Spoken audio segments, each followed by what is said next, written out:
I love cheese. Hi, my name is Nicole and I'm the owner of Convino Board. I love cheese. And if you're watching this, I'm guessing you love cheese too. Also guessing that you probably want to know and learn the tips and tricks to making a beautiful cheese and charcuterie spread. I've partnered with Cheese Lover Shop to bring to you an actual cheese, charcuterie, jams, crackers, everything. This whole box is delivered to your door. And I'm gonna walk you through step by step how to cut each item, how to style each item, how to make it look fancy and presentable to make a really nice cheese charcuterie spread appetizer when you're hosting. We're going to go over today how to make a spring and summer charcuterie board. Think cheeses that are going to pair really well with warm weather, with white chilled wine. This is going to be your go-to appetizer for the spring and summertime.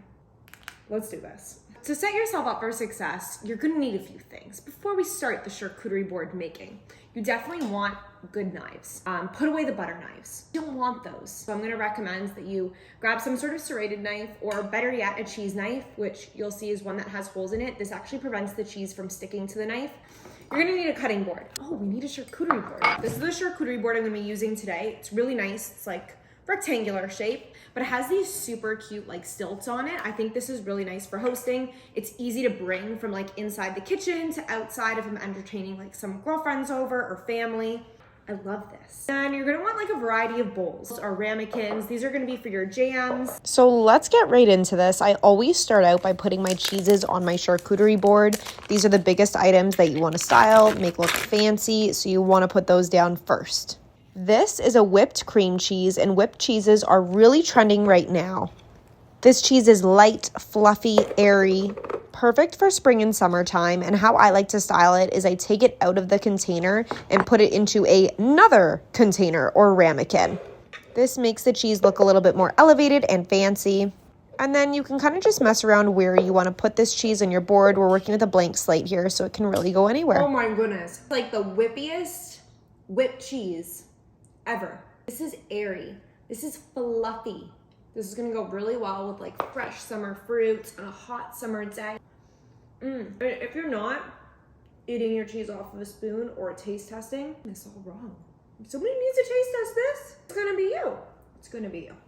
Next cheese. This is Beehive Pour Me a Slice. Really unique line of cheeses. It's actually a cheddar, which is infused with bourbon.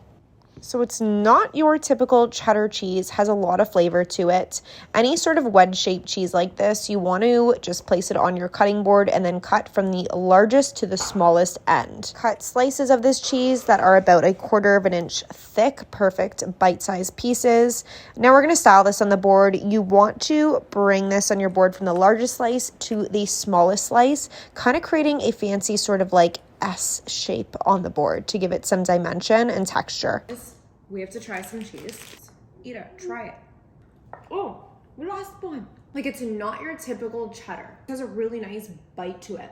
That with the fig jam, chef's kiss. This next cheese is one of my all-time favorites. It's called Escargot. It is a sheep's milk cheese, and it is actually a world champion cheese. So this one's a good one. It's buttery and salty, and it really is going to go well on this cheese board for the spring and summertime. I take off the 2 flat ends of rind, and then I just kind of go from one end to the other, cutting these triangular slices that are, again, about like 1/4 of an inch thick.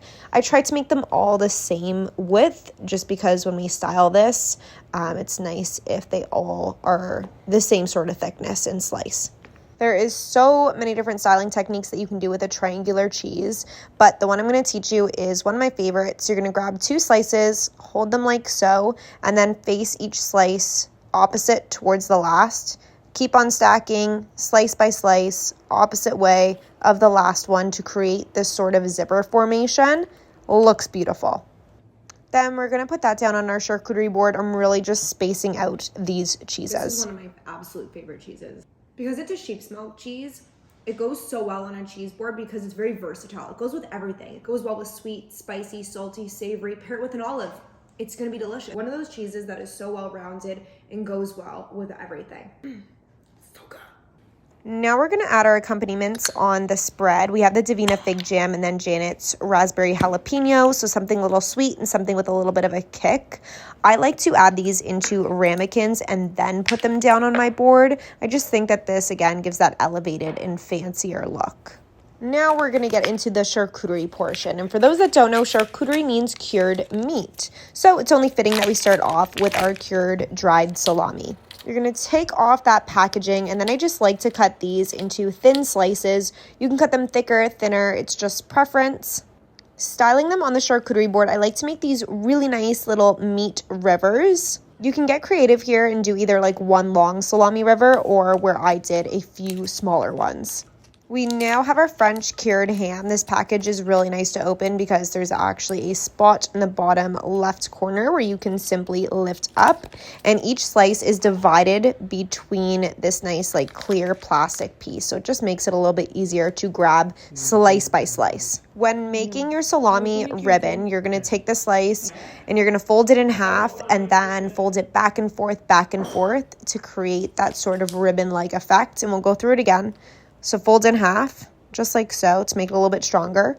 And then fold back and forth, back and forth, back and forth. And then just pinch the bottom. And then I kind of just place down like ribbon by ribbon on the board. I'll usually put down like a few here and a few there just to spread out the meat. Now that we have our cheese, our meat, and our jams on the spread, we're going to start adding in the smaller items. So let's do our crackers. These are the Rustic Bakery flatbread bites. They're really great with the cheese and charcuterie board. Honestly, they're just lightly salted. And then I also have some fresh fruits, which got from the fridge, and we're going to add on the board. Grapes for a palate cleanser. If you ever have a grapevine that is looking not so full, I actually grab some loose grapes and then add them in those areas of the grapevine just to fill it out. So, little trick. Then to fill in some more smaller spaces, I'm adding on some raspberries, which is great for the season and adds a pop of pink or red. When it comes to adding crackers on a board, I like to grab these and just fan them out, grabbing a bunch of them, a little grouping, and then you're just going to put down those crackers in a spot that you see fit. It's really just about kind of messing around with your board and seeing where you can find somewhere that you can wedge them in between where they'll stay put. I like to put more crackers than I think I might need because these go quick. They always do. Then filling in some more spaces with a few raspberries. And I'm also going to add in some nuts for a little salty crunch. Our board is looking really great by this point, very full. But the last item that I like to add on is a garnish of some sort. So I'm going in here with some rosemary. Almost on our board, but to kind of just add on some finishing touches, I love to do a little garnish. This was like a long stem of rosemary that I just chopped in half, or you rip it, whatever works. And then you kind of just want to add the rosemary. You could do sage, you could do basil, just something fresh, something green to give it that little. That is it. Definitely adds that finishing touch to it. This is the finished product. This board is looking full. It's looking springy and summery, ready to be eaten. Lots of beautiful colors on there and wonderful cheeses. Now I'm just going to talk to you all about a wine pairing. In terms of wine, you want to do something light, something refreshing, especially for the spring and summertime. I like something that's chilled. This is going to go really well with all of the cheeses and meats on this board because it is a high acidity and because it's really dry. This is the kind of wine that you're going to want to be drinking because it pairs really well with fatty meats and rich cheeses. If you're not a huge fan of rosé whites, I would do either a Chardonnay or a Pinot Grigio, something that's really dry, fruity, crisp. More of a red fan, which I love my reds.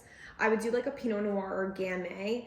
These are reds that you could easily like pop in the fridge and chill a little bit before serving, but those are going to go really well with all of the items on this board and with the season. Cheers.